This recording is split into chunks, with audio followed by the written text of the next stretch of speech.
नमस्कार विद्यार्थी मित्रांनो, भावी शिक्षक आणि शिक्षिकेंनो, टिप्स फॉर टीईटी मध्ये मी अक्षय विरकर तुम्हा सर्वांचं स्वागत करतो। मागच्या व्हिडिओमध्ये आपण परिसर अभ्यास इयत्ता 5वी भाग 1 आणि भाग 2 च्या नोट्स पाहिल्या होत्या। तर आजच्या या व्हिडिओमध्ये आपण इयत्ता 4 इतिहास म्हणजे शिवरायांचा इतिहास या संबंधीच्या महत्त्वपूर्ण नोट्स एकदम डीप मध्ये पाहणार आहोत। डीप ह्या नोट्स कशा आहेत तर जुना 4थीचा जो इतिहास होता तो जुना 4थीचा इतिहास आणि आता जो पाठ्यपुस्तकामध्ये शालेय पाठ्यपुस्तकामध्ये चालू आहे तो 4थीचा इतिहास आणि स्कॉलरशिपचा 4थी इतिहास यांचं कॉम्बिनेशन करून मी अद्ययावत नोट्स तयार केलेले आहेत एकदम डीप। ह्या नोट्सच्या बाहेर शिवरायांवर एकही प्रश्न पडणार नाही। ह्या नोट्स जर तुम्ही वाचलात ऐकलात तर तुम्हाला कधी शिवरायांचा इतिहास विसरला जाणार नाही। 4थी इतिहास यावरील नोट्स ह्या आपण 2 पार्ट मध्ये डिवाइड करणार आहोत, कारण ह्या खूप मोठ्या नोट्स आहेत। एकत्र केला तर 2 ते 2.5 तासांचा व्हिडिओ होतो, तितकं कोणी कॉन्सन्ट्रेशन करून नीट लक्षपूर्वक ऐकत नाही। त्यासाठी आपण हा 2 पार्ट मध्ये करणार आहोत। पहिल्या पार्ट मध्ये पहिला धडा ते 9 धडा आणि दुसऱ्या ह्याच्यामध्ये 10 ते 18 असं कॉम्बिनेशन करणार आहोत। जुन्या पाठ्यपुस्तकामध्ये अशी 20 धडे होते, नवीन ह्याच्यामध्ये 18 आहेत। पण सगळं डीप मध्ये आहे। जुनं पुस्तक, नवीन पुस्तक आणि स्कॉलरशिप यांचं कॉम्बिनेशन करून अद्ययावत नोट्स तयार केलेले आहेत आणि 13 पासून 19 पर्यंत जेवढे काही प्रश्न पडलेले आहेत ते सुद्धा मी या नोट्स मध्ये इन्क्लूड केलेले आहेत। तर प्लीज 4थीच्या नोट्स ह्या काळजीपूर्वक वाचा, ऐका। तुम्ही मला फक्त थोडा वेळ द्या, मी सर्व विषयाच्या नोट्स हळूहळू टाकत जाईल, काळजी करू नका। पेपर 30 तारखेला आहे, त्याच्या अगोदर तुमचं पेपर 1 आणि पेपर 2 मधील सोशल सायन्स हे एकदम क्लिअर होईल। त्याच्या मधला एकही मार्क तुमचा जाणार नाही याची काळजी मी घेतो। थोडा विश्वास ठेवा, थोडा दम धरा आणि आमच्या चॅनलला सबस्क्राइब करा जर केलं नसेल तर, कारण महत्त्वपूर्ण नोट्स मी तुम्हाला देत आहे। ह्या नोट्स मध्ये कुठे काही तुम्हाला चुका जाणवत असतील तर त्या कमेंट बॉक्स मध्ये नक्की सांगा, कारण माणूस हा चुकीचा पुतळा आहे। चुका सगळ्यांकडून होतात, चुका माझ्याकडून सुद्धा होऊ शकतात। जर त्या चुका झाल्या असतील तर प्लीज त्या कमेंट बॉक्स मध्ये नक्की सांगा, कारण दुसऱ्यांचं नुकसान होऊ नये। माझ्याकडून चुकून माकून जर काही चूक झाली असेल तर ती कमेंट बॉक्स मध्ये सांगा। तर चला आता आपण शिवजन्मापूर्वीचा महाराष्ट्र पाहायला चालू करू। त्याच्यावर तुम्हाला तारीख सुद्धा दिसत असेल 18/9/2021, म्हणजे मी आत्ताच ह्या नोट्स गेल्या महिन्यातच काढलेल्या आहेत। माझ्याकडे पूर्वीच्या जुन्या नोट्स होत्या, त्या नोट्स आणि आत्ताच्या नवीन याचा अपडेट करून मी ह्या नोट्स काढलेल्या आहेत। तर चला आता आपण सुरुवात करू। तसबीर म्हणजे हार। शिवाजी महाराज ज्या काळात होऊन गेले तो काळ मध्ययुगाचा होता। प्रजेच्या कल्याणासाठी राज्य केलेले राजे, उत्तरेकडील मुघल सम्राट अकबर, दक्षिणेकडील विजयनगरचा सम्राट कृष्णदेवराय। कल्याणकारी नसलेले राजे म्हणजे प्रजेच्या कल्याणासाठी कार्य न केलेले राजे कोणते कोणते होते तर अहमदनगरचा निजामशहा व विजापूरचा आदिलशहा।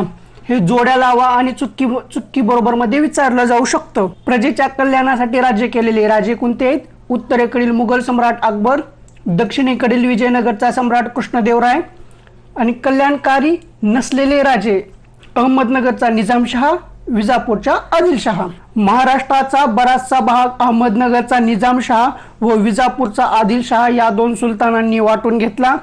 निजामशहा व आदिलशहा मनाने उदार नव्हते। निजामशहा व आदिलशहा या दोघांचे एकमेकांशी हाडवैर होते, त्यांच्यात नेहमी लढाया होत। महाराष्ट्रात ठिकठिकाणी देशमुख देशपांडे वतनदार होते। देशमुख देशपांडे या वतनदारांचे रयतेकडे लक्ष नव्हते। देशमुख देशपांडे हे वतनदार फक्त वतनासाठी एकमेकांशी भांडत। देशमुख देशपांडे यांचे प्रेम फक्त वतनावर व जहागिरीवर होते। रयतेला सुखी करण्यासाठी स्वराज्य स्थापण्याचे पवित्र कार्य शिवाजी महाराजांनी हाती घेतले। भांडखोर वतनदारांना शिवरायांनी वटणीवर आणले।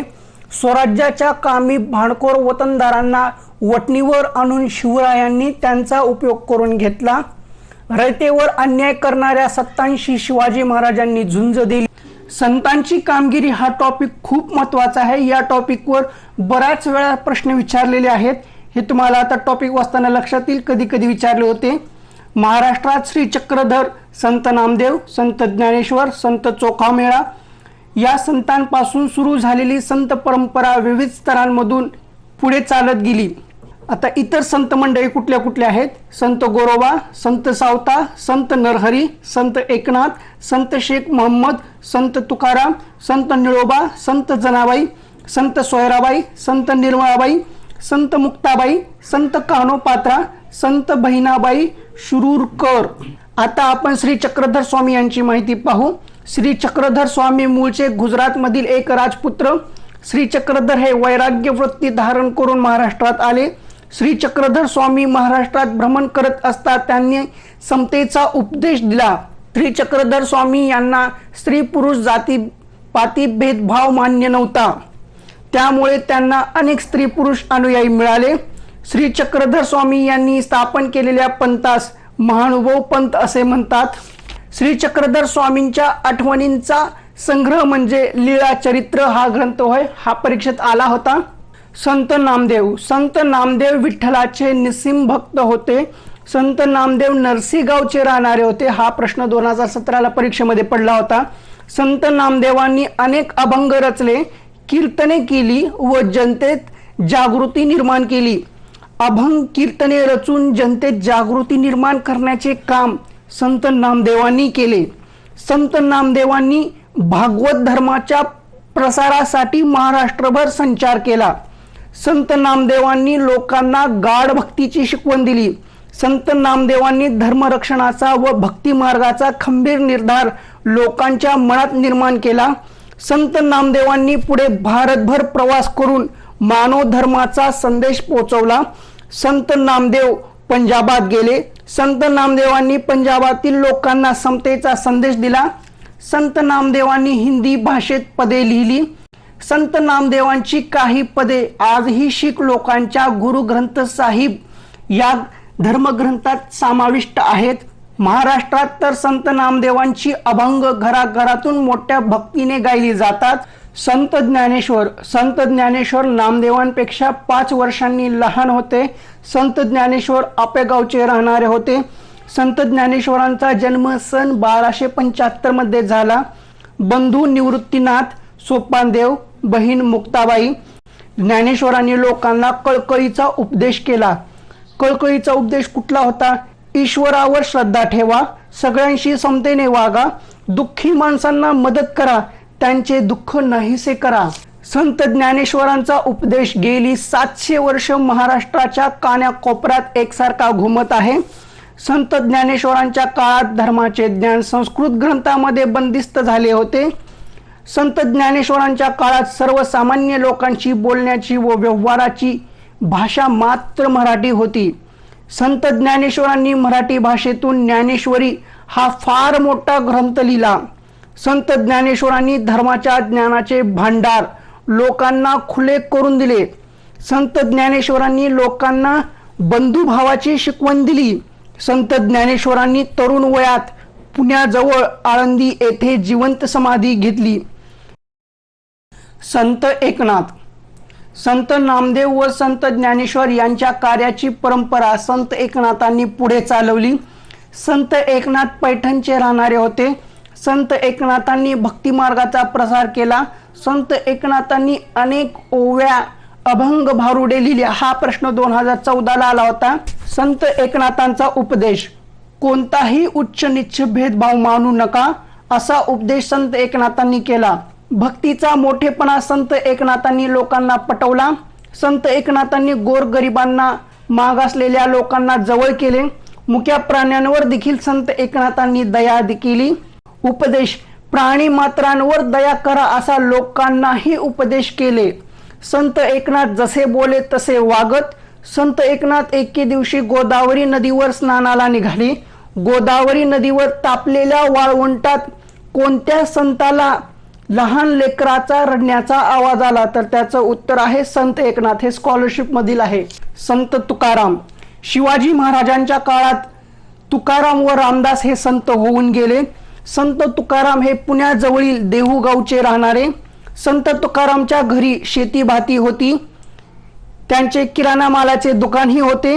संत तुकारामांचे वाडवडील अडल्या नडल्यांना कर्ज देत संत तुकारामांनी आपल्या वाटणीचे कर्ज खाते इंद्रायणी नदीमध्ये बुडविले आणि अनेकांना कर्जमुक्त केले.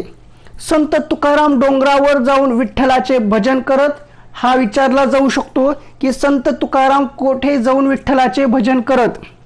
संत तुकाराम आषाढी कार्तिकीला पंढरपूरला जात म्हणजेच पंढरीला जात. संत तुकाराम कीर्तन करत अभंग रचत आणि ते अभंग लोकांना म्हणून दाखवत.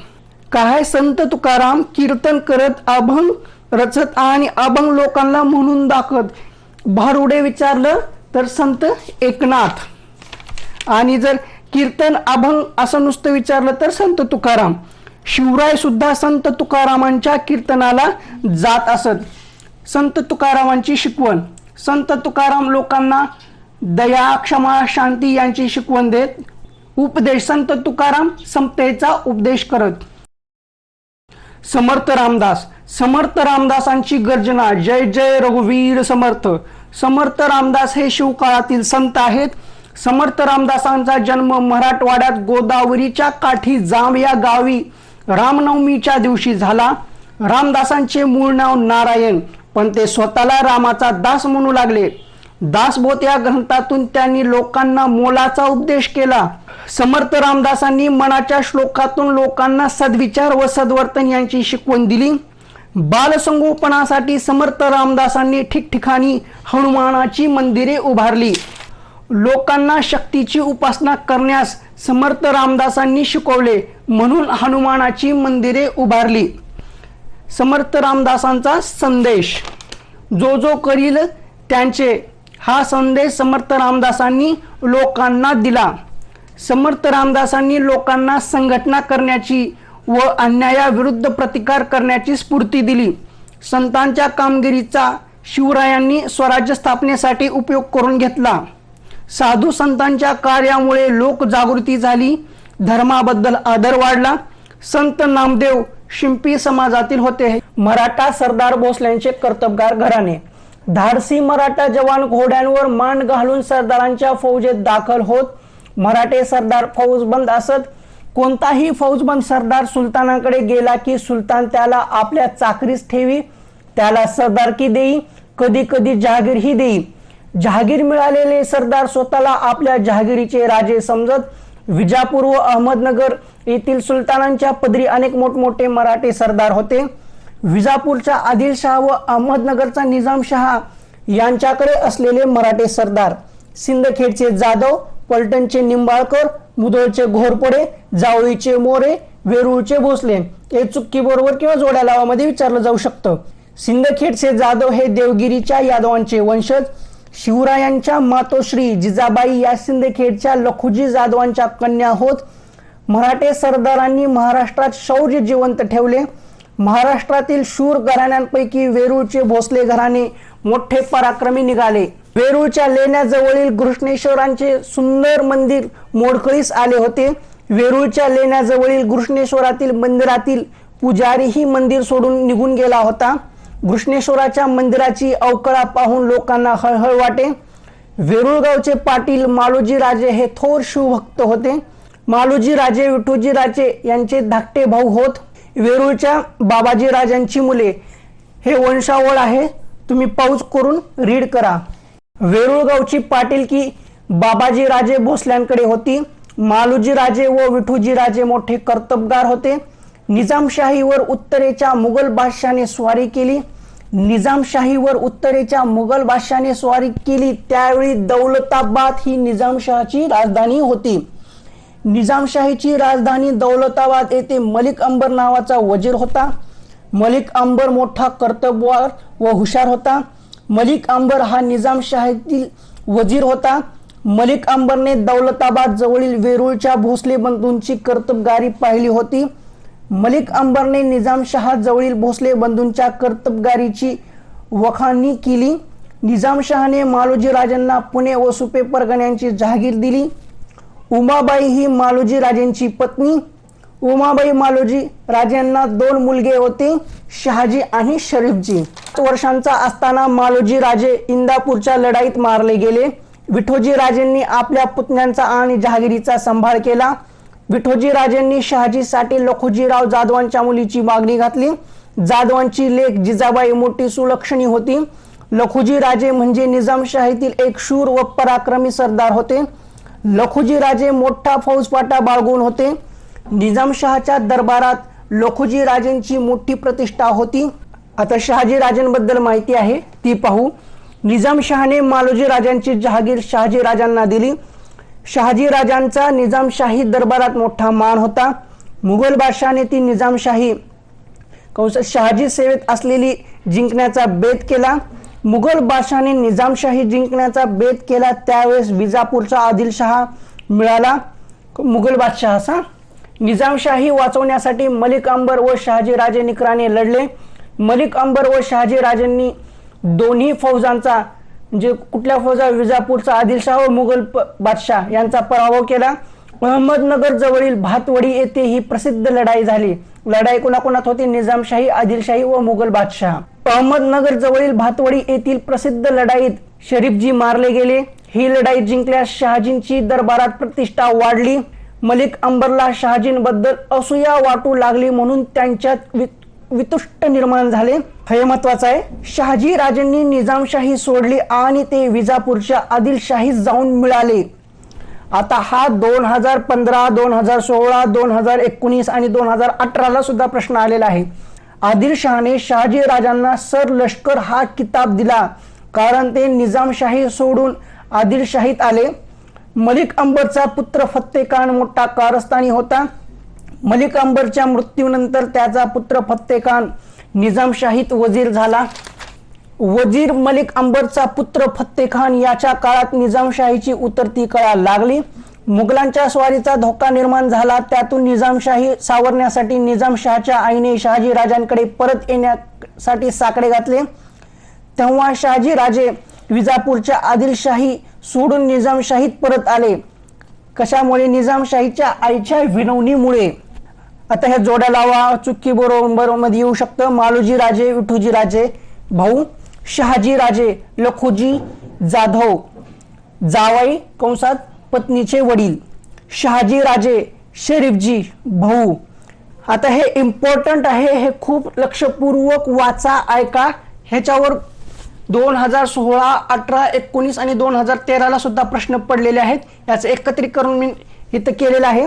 शहाजी राजे आदिलशाहीला मिळाले म्हणून आदिलशहाने शहाजी राजांना सर लष्कर हा किताब दिला. आता आपण चौथा टॉपिक पाहू, शिवरायांचे बालपण. उत्तरेकडील मुघल बादशाह शहाजहान याने दख्खन सर करण्यासाठी मोठे सैन्य रवाना केले होते. शहाजी राजांच्या जहागिरीचे गाव पुणे.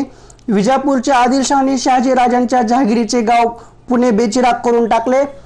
शहाजी राजे अडचणीत सापडले होते. इकडे आड तिकडे विहीर. शहाजी राजांच्या वाट्याला धावपळीचे आयुष्य आले. जिजाबाई गरोदर होत्या तेव्हा या धामधुमीत आणि धावपळीत त्यांना ठेवायचे कुठे हा प्रश्न पडला. शहाजी राजांना शिवनेरी किल्ल्याची आठवण आली. जिजाबाईंना शहाजी राजेंनी शिवनेरी किल्ल्यात ठेवायचे ठरवले.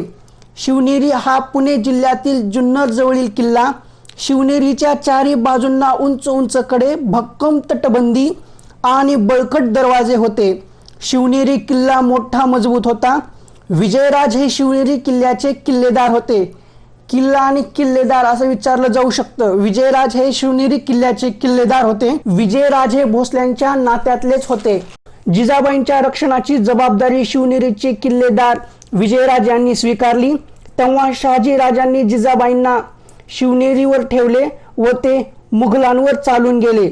फाल्गुन वैद्य तृतीया शके 1551 म्हणजे इंग्रजी वर्षाप्रमाणे 19 फेब्रुवारी 1630 शिवरायांचा जन्म झाला.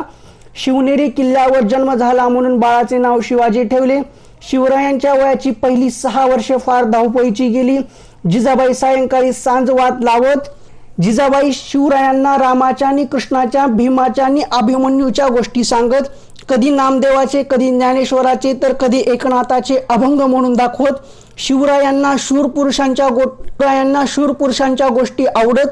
मोठे झाल्यावर शूरपुरुषांसारखे पराक्रमी व्हावे असे शिवरायांना वाटत. जिजाबाई साधू संतांच्या चारित्र्यातील गोष्टीही सांगत. त्यातून त्यांच्या ठिकाणी साधू संतांविषयी आदर बुद्धी निर्माण झाली. मावळ्यांची मुले म्हणजे जणू रानातील पाखरे. मावळ्यांची मुले म्हणजे जणू रानातील पाखरे. मावळ्यांची मुले पोपट, कोकिळ, वाघ यांची हुबेहूब आवाज काढत. मातीचे हत्ती व घोडे बनवणे, मातीचे किल्ले रचणे हे मावळ्यांच्या मुलांचा छंद. लपंडाव, चेंडू, भोवरा हे शिवरायांच्या सवंगड्यांचे नेहमीचे खेळ. मावळ्यांच्या मुलांना शिवराय फार फार आवडायचे. शहाजी राजे निजामशाहीत परतले खरे, पण त्यांना तिथे स्वास्थ्य मिळाले नाही. कारण खुद्द निजामशाह हलक्या कानाचा व धरसर वृत्तीचा होता. त्यामुळे दरबारात कारस्थाने व हेवेदेवे यांना ऊत आला होता. त्यातून निजामशहाच्या चितावणीने भर दरबारात लखुजीराव जाधवांची हत्या करण्यात आली. लखुजीराव जाधवांची हत्या या घटनेची चीड म्हणून शहाजी राजेंनी निजामशाहीचा त्याग केला व ते मुघलांच्या सेवेत रुजू झाले. मुघल बादशाह शहाजहाने त्यांना आपली सरदारकी बहाल केली. दरम्यान वजीर फत्ते खान मुघलांशी आतून हातमिळवणी करून निजामशाहीची हत्याच केली. निजामशाहीत अंधाधुंद माजली. फत्ते खान फितुरीने निजामशाही मुघलांच्या घशात घालणार हे स्पष्ट झाले. एवढेच नव्हे तर त्याची बक्षिसी म्हणून शहाजी राजांच्या ताब्यात असणारा मुलूक मुघलांनी फत्ते खानला परस्पर देऊन टाकला. तेव्हा शहाजी राजांनी संतापून मुघलांची बाजू सोडली आणि आपल्या सामर्थ्याच्या जोरावर मुघलांना धडा शिकवण्याचा निश्चय शहाजी राजांनी केला. वजीर फत्ते खानास व मुघल बादशाह शहद देण्यासाठी शहाजी राजांनी निजामशाहीच्या वंशातील एक मूल शोधून काढले आणि जुन्नर जवळच्या पेमगिरी किल्ल्यावर त्यांना निजामशाहीचा जाहीर केले. अशा प्रकारे त्यांनी एक नवे राज्य स्थापन केले. निजामशाहीच्या नव्या राज्यात गोदावरी ते नीरा या दरम्यानचा प्रदेश मोडत होता. आपल्या या राज्याचे संरक्षण करण्यासाठी शहाजी राजे मोठे शर्तीने लढले. नवीन निजामशाहीत शहाजींच्या नवीन राज्याचे संरक्षण करण्यासाठी आदिलशहाने प्रथम त्यांना साथ दिली. पुढे खुद्द मुघल बादशाह शहाजन दक्षिणेत शहाजी राजांवर चालून आला आणि त्याने आदिलशहाला तंबी दिली. आदिलशहास मुघल बादशहाने शहाजनने तंबी दिल्यामुळे आदिलशहाने शहाजी राजांच्या विरोधात त्यांच्याशी मैत्रीचा तह केला. आता मुघल व आदिलशहा यांच्यात संयुक्त फौजांची शहाजी राजे गनिमी काव्याने लढू लागले. एकटे शहाजी राजे त्यांच्याशी किती दिवस लढणार. शहाजी राजांची शक्ती अपुरी पडू लागली. तेव्हा नाईलाजाने 1636 साली शहाजींनी मुघलांशी तह केला. शहाजी राजांना काळ अनुकूल नव्हता म्हणून त्यांना स्वतंत्र राज्य स्थापण्याचा प्रयत्न तडीस गेला नाही. शहाजी राजांची निजामशाही बुडाल्यानंतर तिचा प्रदेश मुघल व आदिलशाह यांनी वाटून घेतला. शहाजी राजांची पुणे सुप्याची पूर्वापर जहागीर आदिलशाही राज्यात आली. तेव्हा आदिलशहाने ती जहागीर आपल्या वतीने शहाजी राजांना दिली. आता शहाजी राजांनी आदिलशाहीची सेवा स्वीकारली. आदिलशहाने शहाजींची पुण्यापासून दूर कर्नाटकातील प्रदेश जिंकण्याच्या कामावर नेमणूक केली. शहाजी राजे कर्नाटकात गेल्यानंतर काही काळाने जिजाबाई आणि शिवराई त्यांच्याकडे गेले. शिवरायांचे महाराष्ट्रातील बालपण धामधुमीत गेले. कर्नाटकात आल्यावर जिजाबाई व शिवरायांना थोडा स्वस्थपणा मिळाला. कर्नाटकातील अनेक राजांना शहाजी राजांनी जिंकले. तेव्हा आदिलशहाने शहाजींना बेंगलोरची जहागीर बक्षीस दिली. हा विचारला होता परीक्षेमध्ये. चुकी बरोबर असत्य योग्य विधान ओळखा याच्यामध्ये विचारलं 2013, 16, 19 आणि 18 मध्ये. आता बंगळूर हे शहाजी राजांनी आपले मुख्य ठाणे केले. शहाजी हे बंगळूरच्या ठाण्यात एखाद्या राजासारखे वैभवात राहू लागले. दरबार भरू लागले. मुघल बादशाह शहाजन याने दख्खनकडे मोठे सैन्य रवाना केले, कारण दख्खन सर करण्यासाठी. शिवाजी हे नाव शिवाई देवीच्या नावावरून ठेवण्यात आले. शहाजी राजे यांनी आदिलशाहीची सरदारकी निजामशाही नष्ट झाल्यावर पत्कारली. पुणे गावचे तत्कालीन नाव पुनवडी होते. आता आपण 5वा टॉपिक शिवरायांचे शिक्षण पाहू. स्वतः शहाजी राजे हे संस्कृतचे गाढे पंडित होते. शहाजी राजेंनी आपल्या बेंगळूरच्या दरबारात अनेक भाषांच्या पंडितांना आणि कलावंतांना आश्रय दिला होता. शिवरायांसाठी त्यांनी हुशार शिक्षकांची नेमणूक केली. वयाला 7 वर्ष झाल्यानंतर शिवरायांच्या शिक्षणाला प्रारंभ झाला. रामायण, महाभारत, भागवत यांतील गोष्टी शिवराय ते स्वतः वाचू लागले. शहाजी राजांनी शिवरायांना युद्धकला शिकवण्यासाठी काही शिक्षकांची नेमणूक केली. त्यांनी शिवरायांस घोड्यावर बसणे, कुस्ती खेळणे, दांडपट्टा फिरवणे, तलवार चालवणे इत्यादी विद्या शिकवण्यास प्रारंभ केला. वयाच्या 12व्या वर्षापर्यंत शिवरायांना विविध विद्या व कला यांचा परिचय झाला. आदिलशहाने शहाजीराजांना कर्नाटकातील नायकांची राज्य जिंकण्याच्या मोहिमेवर पाठवले. इम्पॉर्टंट आहे, आदिलशहाने शहाजीराजांना कर्नाटकातील नायकांची राज्य जिंकण्याच्या मोहिमेवर पाठवले. कर्नाटकातील नायकांची राज्य जिंकण्याच्या मोहिमेवर जाण्यापूर्वी शहाजींनी जिजाई किंवा जिजामाता व शिवराय यांची पुणे जहागिरीकडे रवानगी केली. त्यावेळी त्यांच्याबरोबर हत्ती, घोडे, पायदळ, खजिना, ध्वज तसेच विश्वासू प्रधान, शूर सेना आणि विख्यात शिक्षक यांना धाडले. पुण्याची दैन्यावस्था झाली होती. जिजाबाई शिवरायांसह पुण्यात राहू लागल्या हे आसपासच्या गावातील लोकांना समजले. तेव्हा लोकांना मोठा धीर आला. जिजाबाईंनी पडकी देवळे दुरुस्त करून घेतली. पुण्याजवळील जिजाऊ व शिवराय कर्नाटकात असताना इकडे पुणे जहागिरीची व्यवस्था दादोजी कोंडदेव पाहत होते. दादोजी कोंडदेव कोंढाण्याचे सुभेदार होते. दादाजी कोंडदेव इमानी सेवक होते. कारभार चोख होता, तसंच ते न्यायी होते. दादाजी कोंडदेव यांची शिस्त कडक होती, ते निष्ठावंत होते. शहाजीराजांच्या आदेशाने पुण्यात एक मोठा वाडा बांधण्यात आला, त्याचे नाव लाल महल. महत्वाचं आहे, शहाजीराजांच्या आदेशाने पुण्यात एक मोठा वाडा बांधण्यात आला, त्याचे नाव लाल महल. शेतकऱ्यांनी शेतात लागवड करावी म्हणून दादाजींनी त्यांना काही वर्षे शेतसाऱ्याची सूट दिली. दादाजींनी शेतकऱ्यांना म्हणजे दादाजी कोंडदेव यांनी शेतकऱ्यांना शेतसाऱ्याची सूट दिली म्हणून शेती लागवडीस आली. माजलेली लांडगे शेतकऱ्यांना त्रास देत म्हणून लांडगे मारण्यासाठी दादोजींनी बक्षिसे लावली. दादाजींनी शेतकऱ्यांची पथके बसविली, उभारली व त्यांचा पहारा लावला. चोरांचा बंदोबस्त केला. जमिनीची प्रतवारी ठरवून तिच्यावर सारा आकारला, त्यामुळे लोकांना आनंद झाला. दादाजी कोंडदेव व निजामशाहीचा वजीर मलिक अंबर यांचे कार्य शेती सुधारणा आणि सारा वसुली या क्षेत्रात मोलाचे व पायाभूत मानले जाते. महत्वाचं आहे, दादाजी कोंडदेव व निजामशाहीचा वजीर मलिक अंबर यांचे कार्य शेती सुधारणा आणि सारा वसुली या क्षेत्रात मोलाचे व पायाभूत मानले जाते. बंगलोरहून येताना शहाजीराजांनी सोबत दिलेल्या नामवंत शिक्षकांची शिवरायांना अनेक शास्त्रीय विद्या व भाषा शिकवल्या. शिवरायांना बंगलोरहून पुण्याला पाठवताना रामराज निळकंठ, पेशवे बाळकृष्ण हनुमंते मुजुमदार, मानकोजी दहातोंडे, सरनोबत रघुनाथ, बल्लाळ सबनीस, सोनपंत डबीर सोबत होते. जिजाबाई मोठ्या स्वाभिमानी व स्वतंत्र प्रिय होत्या. मराठा सुभेदाराने कितीही पराक्रम केला तरी सुलतानांच्या दरबारात त्यांची चीज होत नाही, याचा त्यांना वाईट अनुभव आला. मावळात राहणाऱ्या लोकांना मावळे म्हणत. मावळे इमाने, कष्टाळू व चपळ होते. काटकपणात त्यांचा हात कोणी धरत नसते. मावळे सुलतानी राजवटीने गांजले होते. विचारलं जाऊ शकतं, मावळे सुलतानी राजवटीने गांजले होते. सुलतानांच्या लष्कराकडून गावेच्या गावे लुटली जात. रयत परागंदा होई, तिला कोणी वाली नसे. अशी दुःखी कष्टी लोकांसाठी आपण काहीतरी करावे असे शिवरायांना वाटे. भोसल्यांचे पूर्व श्री रामचंद्र, जाधवांचे पूर्व श्री कृष्ण, राम, कृष्ण, भीम, अर्जुन या वीरांच्या गोष्टी शिवरायांना आठवत. हे वीर पुरुष शिवरायांना सतत ध्यानी स्वप्नी दिसत. पुणे जहागिरीत आता जिजाबाईंच्या मार्गदर्शनाखाली शिवरायांचा नवा अंमल सुरू झाला. वयाच्या 10व्या वर्षी शिवरायांचे लग्न झाले 1640 लाल महलात. वयाच्या 10व्या वर्षी शिवरायांचे लग्न झाले 1640 मध्ये लाल महलामध्ये. आता आपण 6वा टॉपिक पाहू, स्वराज्य स्थापनेची प्रतिज्ञा. पुण्याच्या नैऋत्येला असलेले रायेश्वराचे देवालय हे मोठे रमणीय स्थान आहे. रायेश्वराचे मंदिर हे शंकराचे मंदिर आहे. शिवरायांनी 1645 साली हिंदवी स्वराज्य स्थापनेची प्रतिज्ञा घेतली. शहाजीराजे विजापूरचे सरदार आहेत, त्यांनीच आम्हाला इथल्या जहागिरीचा अधिकार दिला असे शिवरायांचे मत.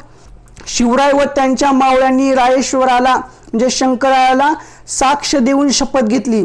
शिवराय व त्यांच्या मावळ्यांनी रायेश्वराला म्हणजे शंकराला साक्ष देऊन प्रतिज्ञा केली. शिवराय व आजूबाजूच्या खोऱ्यातील काही मावळे मंडळी मसलितीसाठी जमली होती.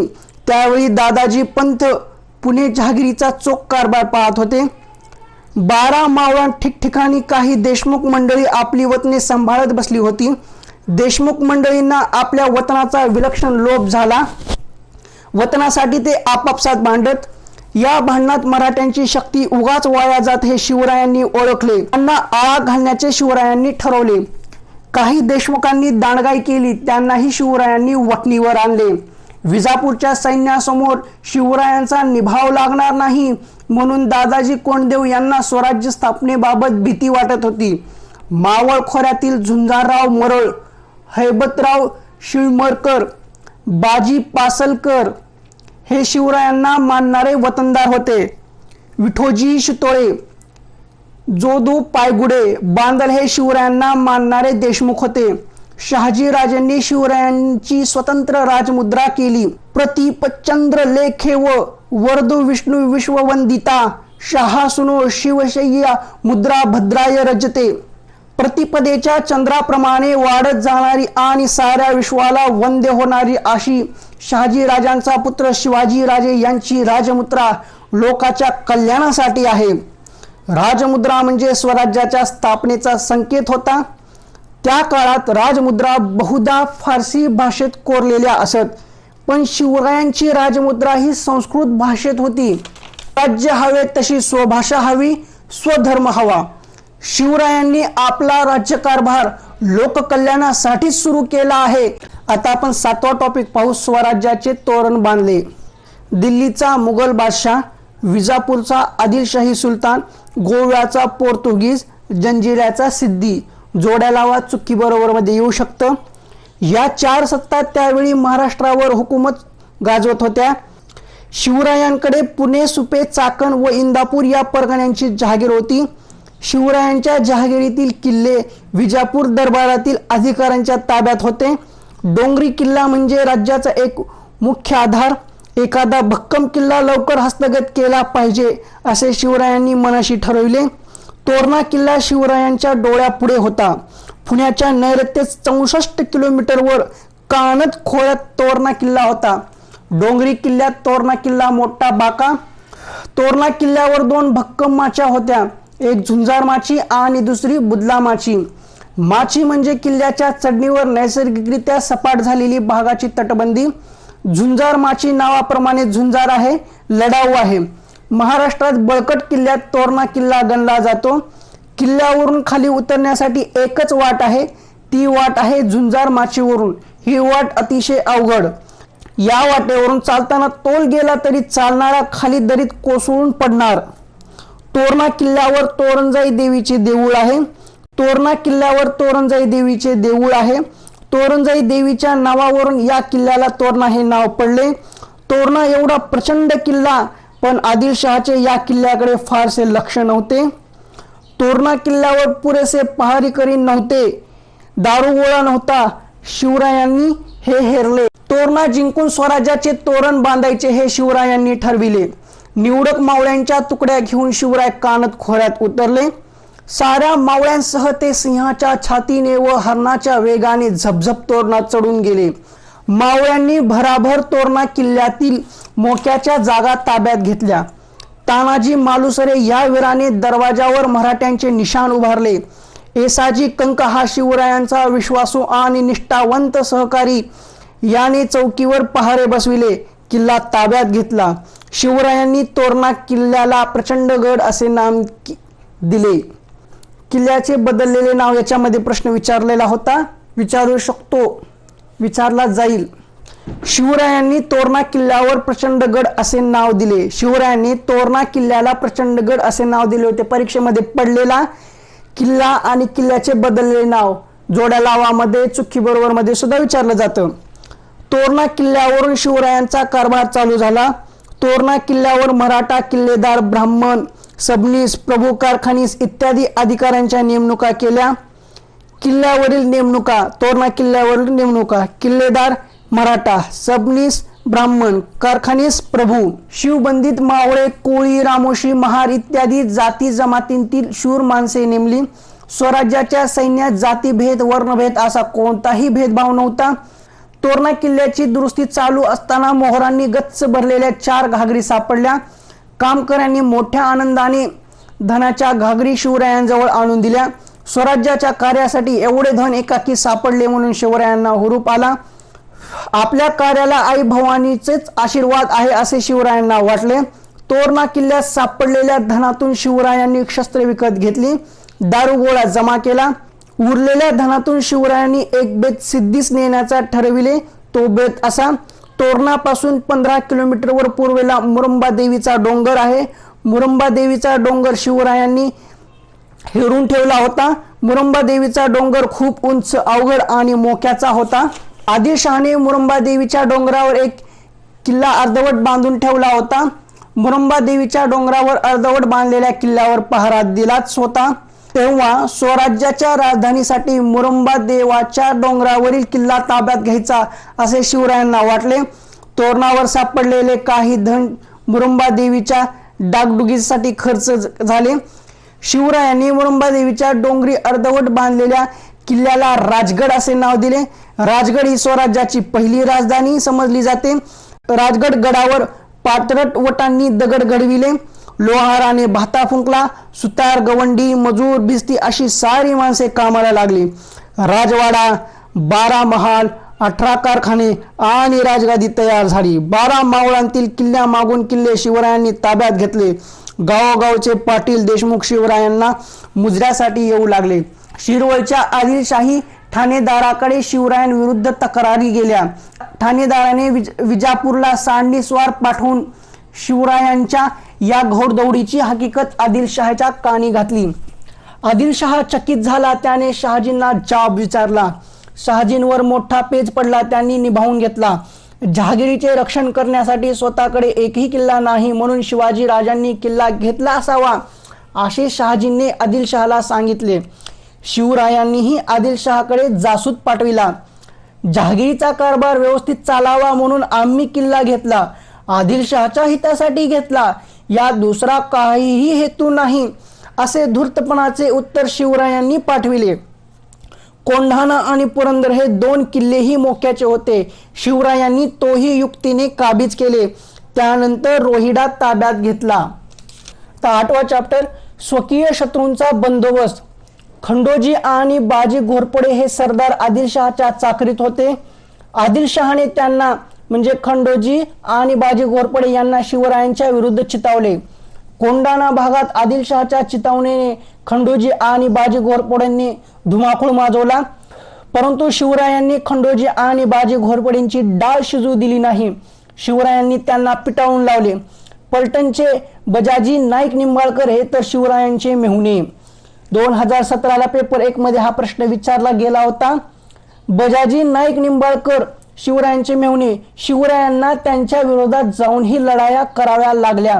तथापि निंबाळकर घराण्यातील व्यक्ती शिवरायांच्या बरोबर राहिल्या. शिवरायांच्या जवळचा नातलग संभाजी मोहिते. शिवरायांच्या जवळचा नातलग संभाजी मोहिते हा त्यांच्या पुणे परगण्यात होता. संभाजी मोहिते त्यानेही शिवरायांविरुद्ध कारवाया सुरू केल्या. शिवरायांनी सुप्याला जाऊन संभाजी मोहितेला पकडले. संभाजी मोहितेची रवानगी कर्नाटक प्रांतात केली. कर्तव्यापुढे शिवराय नाती गोती मानत नसत. जावळीच्या मोऱ्यांच्या डोळ्यात शिवराय खुपले. मोरे हे जावळीचे जहागीरदार होते. मोऱ्याची जहागीर रायगडापासून कोयना खोऱ्यापर्यंत होते. जावळीचे मोरे हे विजापूरच्या आदिलशहाचे जहागीरदार होते. आदिलशहाने जावळीच्या मोऱ्यांना चंद्रराव हा किताब दिला. लक्षात ठेवा, आदिलशहाने जावळीच्या मोऱ्यांना चंद्रराव हा किताब दिला. जावळीचे जंगल अत्यंत दाट होते. भर दिवसा सूर्य किरणांनाही तेथे शिरकाव नव्हता. जावळीच्या जंगलात वाघ, लांडगे, अस्वले इत्यादी श्वापदे संचार करत.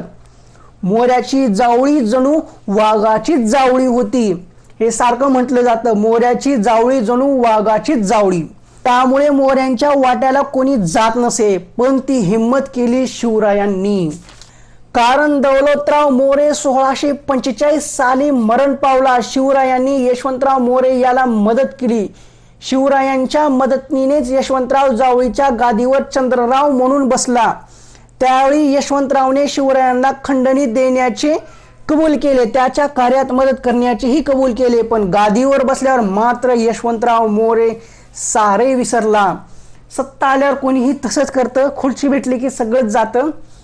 कुठला शिवाजी आणि कुठला करार, तो बेपर्वाहीने वागू लागला. स्वराज्यातील मुलखावर स्वाऱ्या कर, प्रजेला त्रास दे अशी वेळीच यशवंतरावचा बंदोबस्त केला नाही तर स्वराज्याला धक्का पोहोचेल हे शिवरायांनी ओळखले.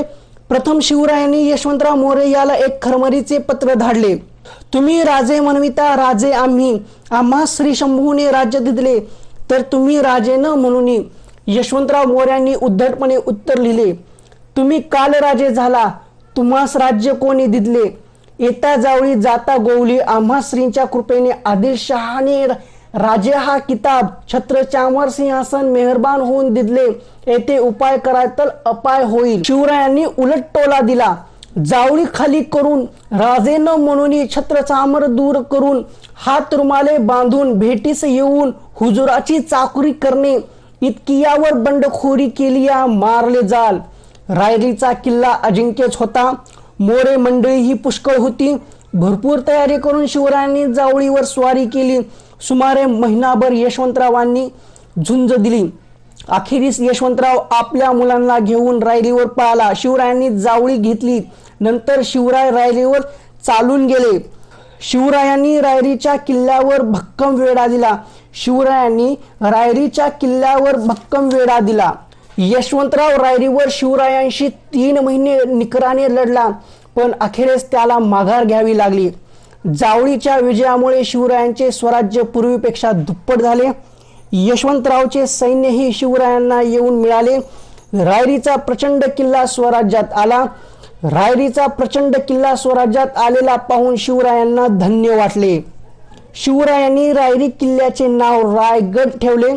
शिवरायांनी रायरी किल्ल्याचे नाव रायगड ठेवले. रायरीच्या जवळ असलेल्या भोरप्या डोंगरावर एक नवीन किल्ला बांधला. भोरप्या डोंगरावरील किल्ल्याला प्रतापगड असे नामकरण केले. किल्ले आणि नामकरण मध्ये येऊ शकते. हे स्वराज्य स्थापनेच्या कार्यात शिवरायांना कोणी विरोध केला नाही. ऑप्शन आहेत नाईक निंबाळकर, जावळीचे मोरे, मुधोळचे घोरपडे आणि बाजी पासल. आता 9वा टॉपिक पाहू, प्रतापगडावरील पराक्रम. शिवरायांच्या वाढत्या हालचाली ऐकून आदिलशाही दरबार काळजीत पडला. आदिलशाही कारभार बघणारी बडी साहेबीन जातीने दरबारात हजर होती. आदिलशाही दरबारापुढे महत्वाचा प्रश्न होता, शिवरायांचा बिमोड कसा करायचा. खानाने विडा उचलला. तबक्यातील विडा उचलत अफजल खान म्हणाला, शिवाजी? कुठला शिवाजी? अफजल खान. शिवाजीला मी जिवंत कैद करून येथे पकडून घेऊन येतो आणि तसा न सापडला तर त्याला ठार मानून विजापुरी आणतोच आणतो. अफजल खान म्हणजे विजापूर दरबाराचा भाई सरदार, तुफान ताकदीचा, पोलादी पहार हातांनी वाकवणारा, भल्या बुऱ्या कोणत्याही मार्गाने आपले काम करण्यात त्याचा म्हणजे अफजल खानाचा हातखंडा. अफजल खानाने शिवरायांना जिवंत पकडून किंवा मारून आणण्याचा विडा भर दरबारात उचलला. दरबाराला वाटू लागले. दरबाराला यांच्याबद्दल काय वाटू लागले? विजापूर दरबारात साखळदंडात बांधलेल्या अवस्थेत शिवाजी हजर होणार, नाहीतर त्यांचे मुंडके तरी दरबारात सादर होणार असे दरबाराला वाटू लागले.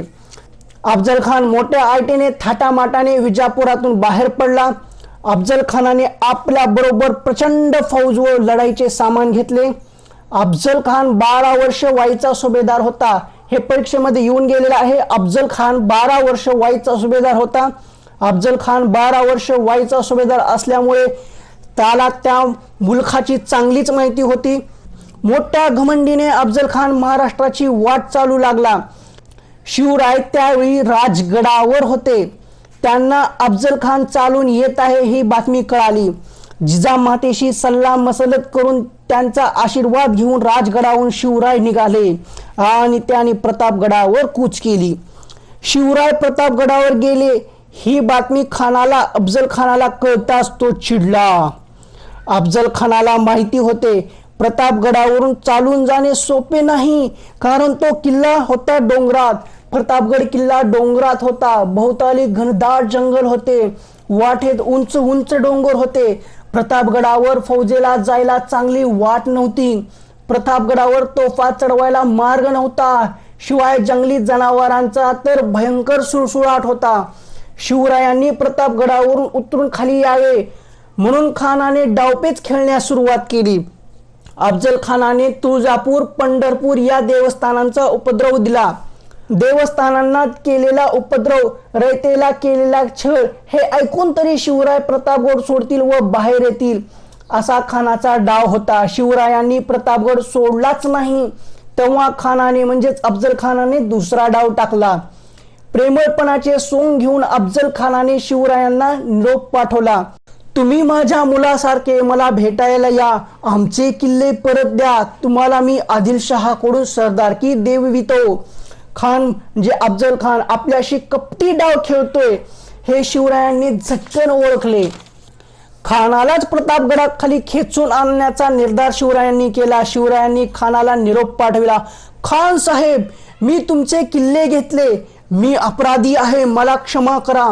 आपणच प्रतापगडाखाली भेटायला यावे, मला तिकडे येण्याची भीती वाटते. शिवरायांचा निरोप ऐकून अफजल खान हसला. अफजल खान शिवरायांना प्रतापगडाखाली भेटायला तयार झाला. प्रतापगडाखालच्या माचीवर भेटण्याची जागा ठरली. भेटीच्या वेळी दोघांनी म्हणजे शिवरायांनी व अफजल खानांनी आपल्याबरोबर एक सेवक आणि आपले 10 अंगरक्षक ठरलेल्या ठिकाणी दूर ठेवावे असे ठरले. महाराजांनी अफजल खानासाठी चांगली वाट तयार करून घेतली. महाराजांनी भेटीसाठी छानसा शामियाना उभारला. शिवराय फार सावधगिरीने वागत होते. त्यांनी आपल्या सैन्याच्या निरनिराळ्या तुकड्या केल्या. जंगलात कोणी लपून राहायचे, काय करायचे याबद्दल शिवरायांनी आपल्या सैन्याला सूचना दिल्या. खान कपटी आहे, शिवरायांनी अफजल खानाची भेट घेऊ नये असे शिवरायांना त्यांच्या काही सल्लागारांनी सांगितले. पण शिवरायांनी अफजल खानाला भेटायचे नक्की ठरविले. अफजल खान खानाच्या भेटीच्या दिवशी सकाळी शिवरायांनी भवानी देवीचे दर्शन घेतले. प्रतापगडावरील देवी भवानी देवी. शिवरायांनी पायात सुरवार चढविली, अंगात चिलगत घातले, चिलखतावर जरीचे कुडते व अंगरखा घातला, डोक्यास जिरेटोप घातला, जिरेटोपावर मंढील बांधला, डाव्या हाताच्या बोटात वाघनखे चढविली, डाव्या हाताच्या अस्थिनीस बिचवा लपवला, सोबत पट्टा घेतला. शिवराय खानांच्या भेटीला अशा प्रकारे तयार झाले. बाहेर सरदार उभे होते. शिवराय त्यांना म्हणाले, गड्यांनो, आपापली कामे नीट करा, भवानी आई यश देणार आहे. शिवराय अफजल खानाच्या भेटीला निघाले. त्यावेळी सोबत म्हणजे शिवरायांच्या सोबत कोण कोण होते? वकील पंताजी गोपीनाथ, जिवाजी महाला, संभाजी कावजी, यसाजी कंक, कृष्णाजी गायकवाड, सिद्दी इब्राहिम. शिवरायांशी पैक असलेला सिद्दी इब्राहिम हे लक्षात ठेवा. शिवराय अफजल खानाच्या भेटीला निघाले तेव्हा सोबत शिवरायांच्या 10 अंगरक्षक होते. अफजल खान शिवरायांच्या आधीच शामियानात येऊन बसला. अफजल खानाच्या शेजारी त्याचा बडा सय्यद नावाचा हत्यारबंद शिपाई, अफजल खानाचा शिपाई बडा सय्यद पट्टा चालविण्यात मोठा पटाईत होता. शिवराय शामियानाच्या दाराजवळ आले. शिवराय बडा सय्यदकडे पाहताच ते तेथे उभे राहिले. खानाने महाराजांच्या वकिलांना विचारले, शिवाजी राजे आत का येत नाहीत? शिवरायांचे वकील पंताजी गोपीनाथ म्हणाले, ते बडा सय्यदला भितात, त्याला दूर करा. म्हणजे शिवराय हे बडा सय्यदला भितात. खानाने शिवरायांना आलिंगन दिले. शिवरायांचे मस्तक खानाच्या छातीवर आले. त्या सरशी अफजल खानाने शिवरायांना ठार करण्यासाठी शिवरायांची मान आपल्या डाव्या बगलेत दाबली. दुसऱ्या हाताने शिवरायांच्या कुशीत कट्यारीचा वार केला अफजल खानाने. अफजल खानाच्या कट्यारीच्या वाराने शिवरायांच्या अंगावरील अंगरखा टरकन फाटला. शिवरायांच्या अंगरख्याखाली चिलखत असल्यामुळे शिवराय बचावले. त्यावेळी शिवरायांनी खानांचा डाव ओळखला. अत्यंत चपळाईने शिवरायांनी खानाच्या पोटावर वाघनखीचा मारा केला. डाव्या हाताच्या अस्थिनीत लपविलेला भिजवा उजव्या हाताने काढून त्यांना तो खसकन खानाच्या पोटात खुपसला. खानाची आतडी बाहेर आली. खान कोसळला. एवढ्यात अफजल खानाचा वकील कृष्णाजी भास्कर पुढे आला. त्याने शिवरायांवर तलवारीचा वार केला. पण शिवरायांनी पट्ट्याच्या एका धावात अफजल खानाचा वकील कृष्णाजी भास्कर याला ठार केले. अफजल खानाचा वकील कृष्णाजी भास्कर ठार झाला ही खानाखुनी ऐकून बडा सय्यद शामियानात घुसला. बडा सय्यदचा वार जिवाजी महालाने आपल्या अंगावर घेऊन जिवाजी महालाने एका घावात बडा सय्यदला जागच्या जागीच ठार केले. तेव्हापासूनच होता जिवा म्हणून वाचल्याशिवाय ही मन रूढ झाली. यावेळी झालेल्या संघर्षात संभाजी कावजीने मोठा पराक्रम केला. कोणी कुणास मारले? शिवरायांनी अफजल खानाला मारले. शिवरायांनी अफजल खानाचा वकील कृष्णाजी भास्कर याला ठार केले. जिवाजी महाल याने बडा सय्यद याला ठार केले. अफजल खानाचा मुलगा फाझल खान कसाबसा निसटला व विजापूरला पोहोचला. फाझल खानने सांगितलेली बातमी ऐकून विजापुरात हाहाकार उडाला. विजापूरचा सर्वात बलाढ्य सरदार शिवरायांनी हा म्हणता धुळीस मिळवला. शिवरायांच्या पराक्रमाचे पोवाडे सह्याद्रीच्या कडेकपारीतून घुमू लागले. इशाऱ्याची तोफ होता शिवरायांच्या सैन्यांनी काय केले तर खानाच्या फौजेवर तुटून पडले. इशाऱ्याची तोफ होता शिवरायांच्या सैन्यांनी काय केले तर खानाच्या फौजेवर तुटून. चौथीच्या नोट्स ह्या पार्ट 1 आणि पार्ट 2 असे मिळून 2.5 तासामध्ये तुमचं कव्हर होऊन जाईल. आणि परिसर अभ्यास म्हणजे इयत्ता 5वी भाग 1 आणि भाग 2 ते 1.5 तास, हे 2.5 आणि हे 1.5 तास असं मिळून तुमचं 4-4.5 तासामध्ये 4थी आणि 5वी कव्हर होऊन जातं. तर ह्या होत्या पार्ट 1च्या नोट्स. ह्या नोट्स, हे पॉइंट्स, हे महत्त्वाचे मुद्दे तुम्हाला कसे वाटले ते कमेंट बॉक्समध्ये नक्की नमूद करा. आणि हा व्हिडिओ आवडला असेल, ह्या नोट्स जर आवडल्या असतील, अगदी प्रामाणिकपणे आवडल्या असतील तरच आमच्या चॅनलला सबस्क्राईब करा. लाल रंगामध्ये सबस्क्राईब बटन आहे ते दाबा. त्यानंतरची जी घंटी आहे ती सुद्धा दाबा आणि ऑल नोटिफिकेशन सिलेक्ट करा, कारण महत्त्वपूर्ण व्हिडिओज लवकरात लवकर तुम्हाला भेटतील.